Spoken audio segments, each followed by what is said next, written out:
You don't want to see this one, son. I've seen nothing like it before, and I've seen a few. It's the wife. She's got no... He's ripped at her, son. It's a right mess in there. There's not much of her left. You don't want to see it. Back in 1974, the United Kingdom was shaken by a violent and disturbing murder carried out by a man who was known to be a gentle and loving family figure. Was he driven by inner turmoil, or perhaps something even darker? This chilling story starts in Ossett, a small market town near Wakefield in West Yorkshire. On the surface, Ossett seems like an unlikely setting for a gruesome murder, exorcisms, and tales of demonic possession. Yet, this is where these dark events unfolded.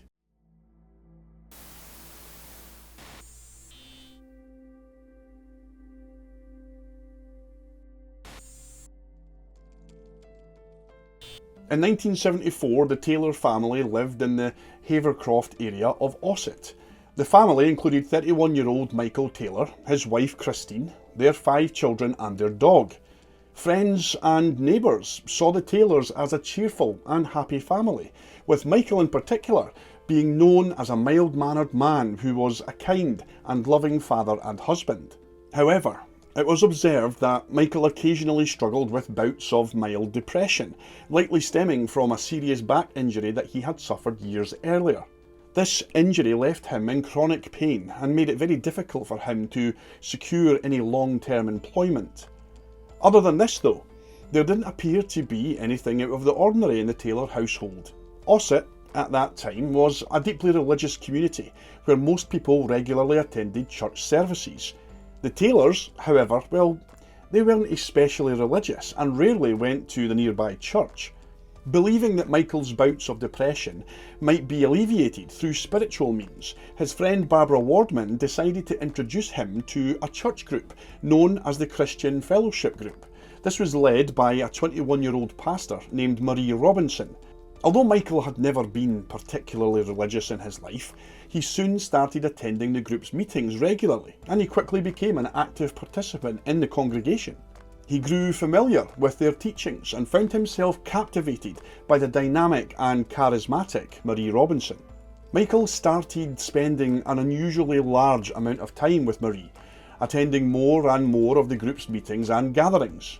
He began joining Robinson in ceremonies where they claimed to use the power of God to exorcise people of their sins and engage in speaking in tongues. Oh, for the time has come to Haseku and Hasebo and Amushikila Basitu. Come up out of you. Go ahead.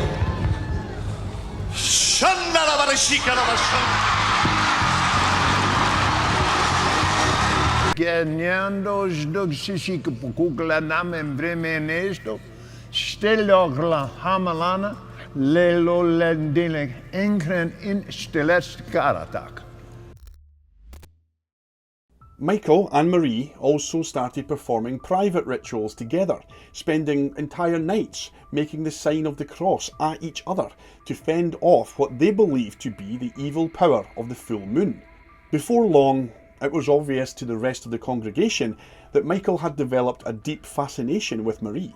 As a result, it wasn't long before Michael's behaviour at home started to shift noticeably.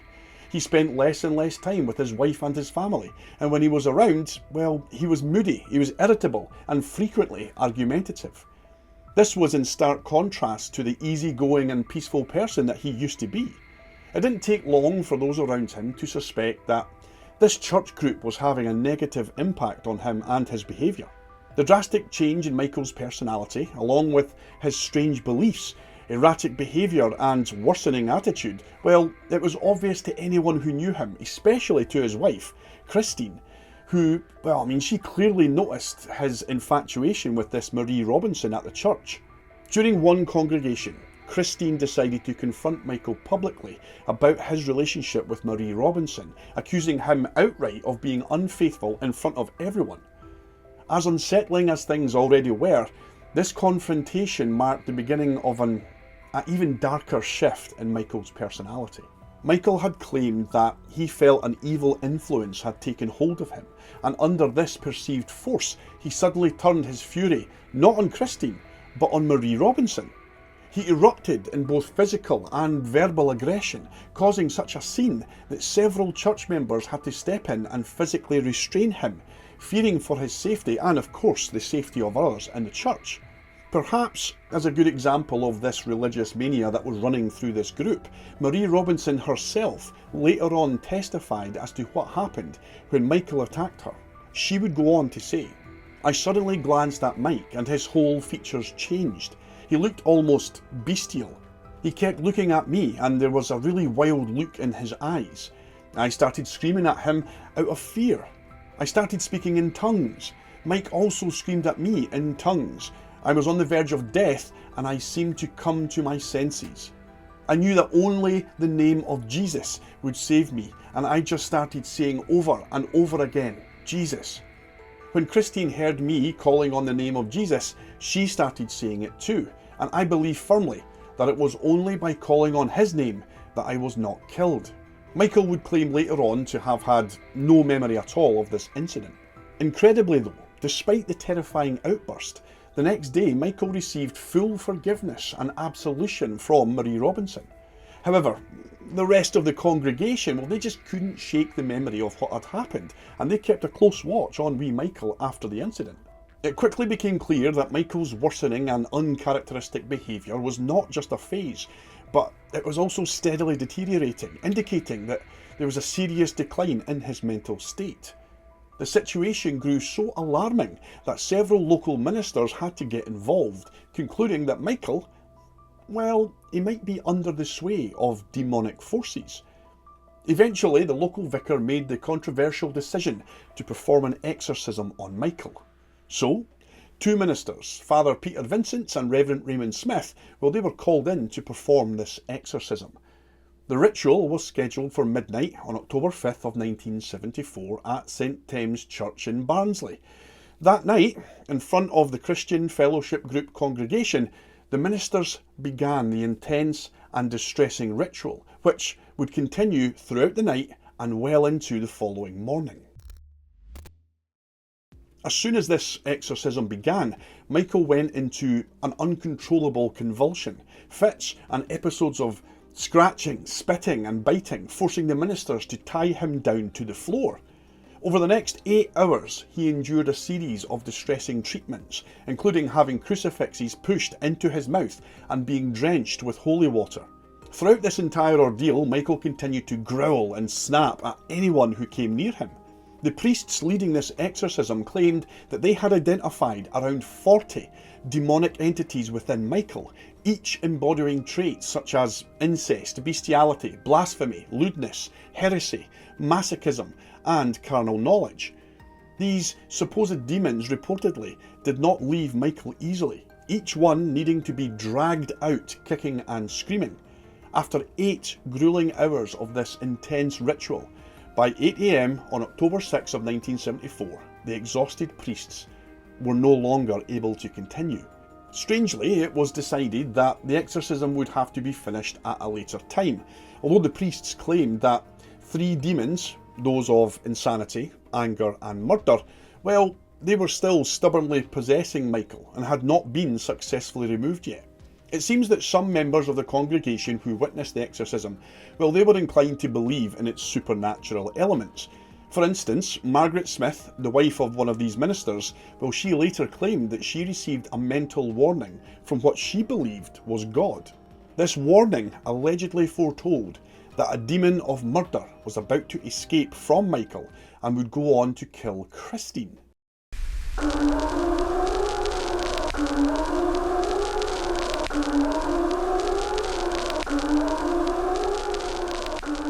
She pleaded with the 2 priests to complete this exorcism, but they dismissed her warnings and instead told Michael and Christine to go back home and rest and prepare for the next and final part of the exorcism, which was to be performed the following day.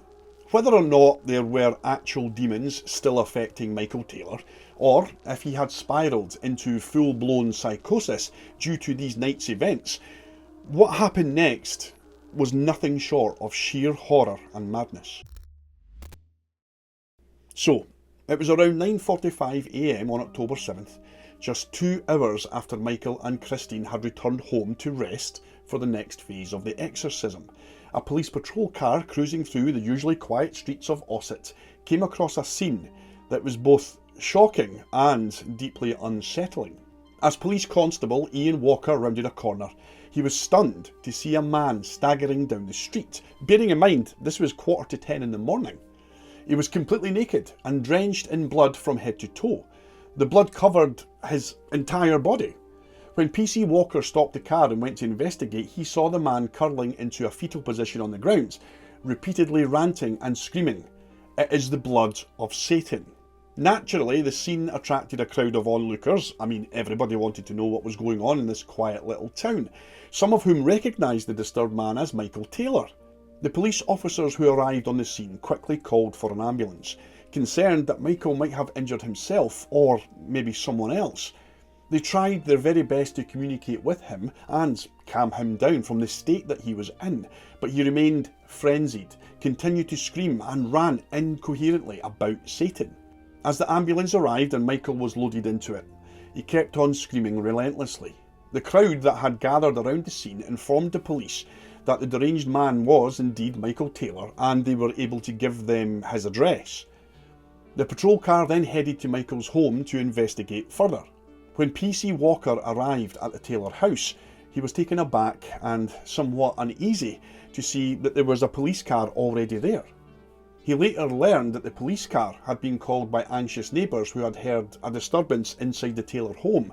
So as PC Walker approached the house, he was shocked again to see his inspector emerging from the front door bent over and vomiting. "You don't want to see this one, son. I've seen nothing like it before, and I've seen a few.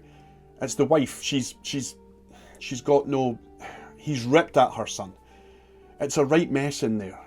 There's not much left of her. You don't want to see it." Feeling compelled to enter, PC Walker stepped into the Taylor house and was immediately confronted with the horror that had shaken his inspector. The front room of the house was utterly wrecked, with destruction evident at first glance. Blood, along with bits of flesh, pulp and brain matter, covered every surface. On the living room floor lay the bodies of Christine Taylor and the family dog, almost unrecognisable. The blood Michael had been drenched in was in fact his wife Christine's. That morning, around 9:30, Michael had brutally killed his wife, the woman that he loved and the mother of his children. In a frenzied, savage attack, Michael had stripped off and then proceeded to strangle Christine. He then went on to literally tear off her face. There were no murder weapon at all to be involved because he used his bare hands to gouge out her eyes and rip out her tongue, shredding her face right down to the bone, leaving her almost unrecognisable. Christine died pretty quickly from shock and asphyxiation in her own blood. Michael then turned his violence to the family dog, strangling it and violently dismembering it. He tore its legs from their sockets and ripped its hair, teeth and eyes from its skull. After these brutal attacks, he left the house screaming, and then that's when he was found by PC Walker on the street. It was described as being the most horrific crime scene that any police officer who had attended it had ever seen. Michael was taken into police custody from the hospital, and when interviewed some hours later, when he was deemed rational enough to talk, he was asked to try to explain exactly what had happened. He went on to tell Detective Inspector Brian Smith about the exorcism that had occurred only hours before at the church. "It was a long night. They danced around me and burned my cross because that was tainted with evil. They had me in the church all night. Look at my hands. I was banging on the floor. The power was in me. I couldn't get rid of it, and neither could they. They were too late. I was compelled by a force within me to destroy everything living within the house." Although Michael claimed that he could remember absolutely nothing of the actual murder itself, claiming to deeply love his wife when asked by D.I. Smith how he felt, Michael simply replied, "Released. I am released. It is done. The evil in her has been destroyed." Despite seeming to have no clear motive for his actions, Michael Taylor was charged with the murder of Christine Taylor and was held at Broadmoor Secure Hospital in Berkshire while he awaited trial. During this time in remand, Michael reportedly spent much of his time in silence or sleeping. It's possible that a part of him could not confront the reality of what had actually happened and the devastating impact it had on his 5 children, who lost both their mother and their father. The crime shocked everyone. Such horror seems more fitting for fiction than in real life, especially in a quiet Yorkshire market town. It ignited a media frenzy, with the gruesome details of the case, combined with the backdrop of exorcisms and claims of demonic possession. Well, that drew massive attention to Michael Taylor's forthcoming trial. Michael Taylor's trial for the murder of his wife Christine began in March of 1975, and upon it commencing, the jury were advised by the barrister for the prosecution, a Mr. Geoffrey Baker QC, that the evidence they were about to hear will make it difficult to believe that you're not back in the Middle Ages. At the trial, both the prosecution and defence agreed that Michael Taylor had severe mental issues. Michael himself testified that he had no memory of the actual killing, insisted that he deeply loved his wife, and claimed that he was under the influence of malevolent supernatural forces. He also suggested that he believed Christine might have been possessed by demons also. He did not provide any other explanation for his actions other than this. The crux of Michael's defence was to discredit the Christian Fellowship Group and the Anglican and Methodist priests who performed the exorcisms. Mr. Ognall QC, representing the defence, well, he argued that the Christian Fellowship prayer group functioned more like a fanatical cult. He claimed that they had used powerful mind control and indoctrination techniques to manipulate Michael, exacerbating his existing mental health problems. At one point, he described the group as neurotics, feeding neurosis to a neurotic. Blame was also directed at the exorcism itself. The prosecution argued that the ritual had severely impacted an already mentally unstable individual. Combined with the twisted religious ideals and beliefs instilled by the prayer group, these negative influences had driven Michael to the brink of madness, and then murder. Mr. Ognall made an impassioned personal statement during the trial that illustrated just how much responsibility that the church was viewed to have held in this horrific crime. I am aware that it is generally regarded as improper for an advocate to express any personal feelings or opinion about the case in which he is engaged. I am afraid I find it quite impossible to observe such constraints in this case. Let those who truly are responsible for this killing stand up. We submit that Taylor is a mere cipher. The real guilt lies elsewhere. Religion is the key.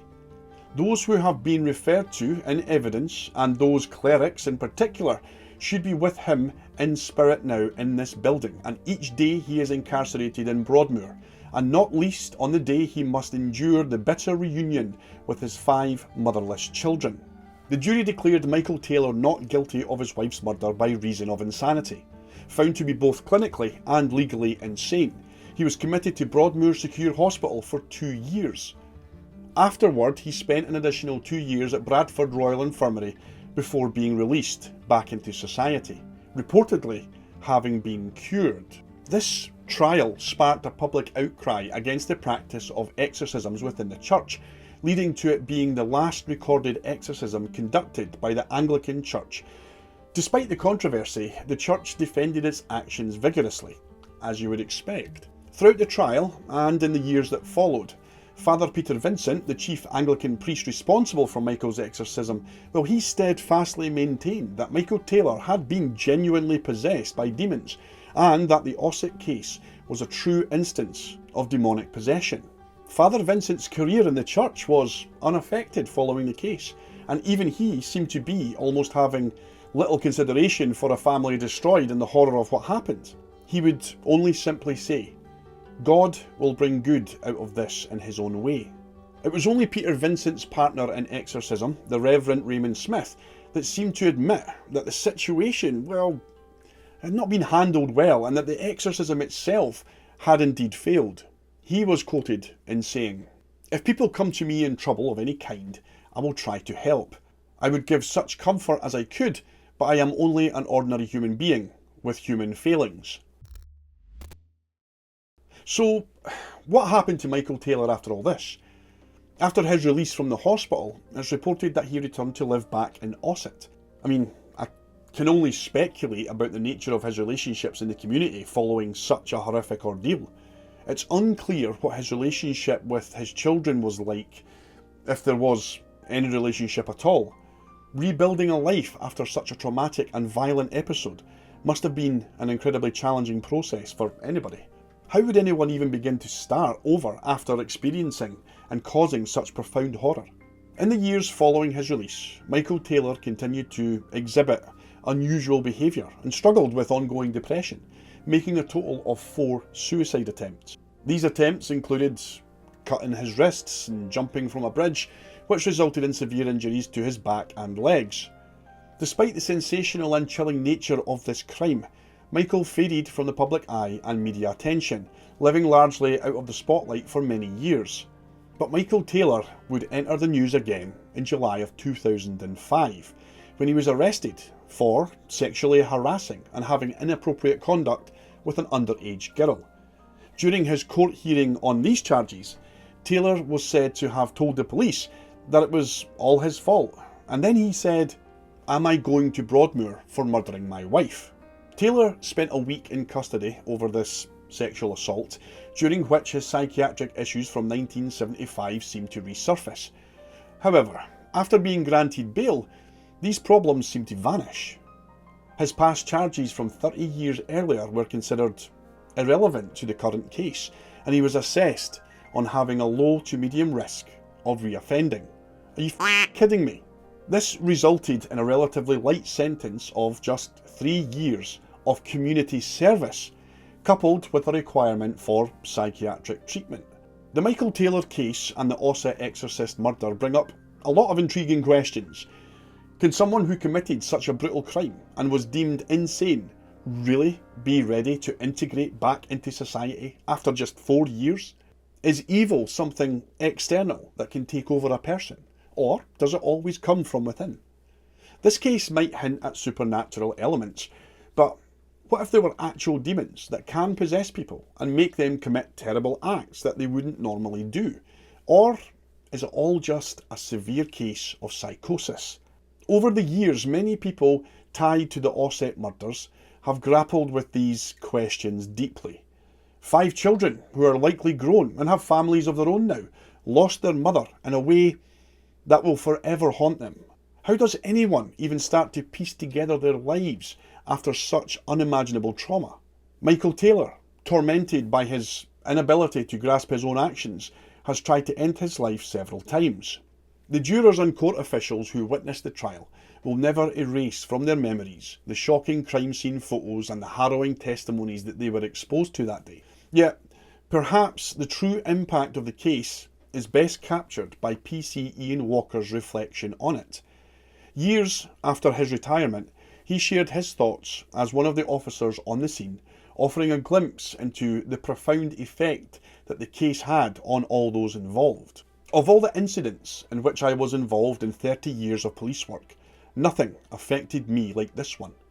The stupidity and futility of it all, the complete and utter waste of life and destruction of a family, not to mention the death and other traumas, are far beyond anything else I have ever come across.